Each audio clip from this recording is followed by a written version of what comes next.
To deploy your project on GitHub in 2025, begin by creating a new repository.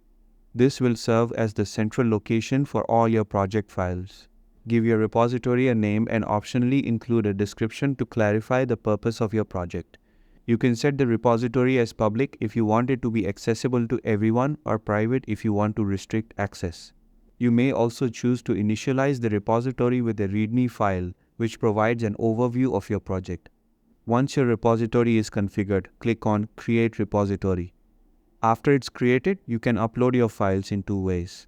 The first is through GitHub's web interface. Click Add File and then Upload Files to manually upload your code or other files. The second method is using Git commands from your local machine to push the project directly to GitHub. After uploading your project, go to the Code tab in the repository.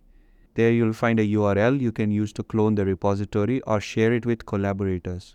This deployment marks your project as live on GitHub, allowing for version tracking, teamwork, and open source contributions.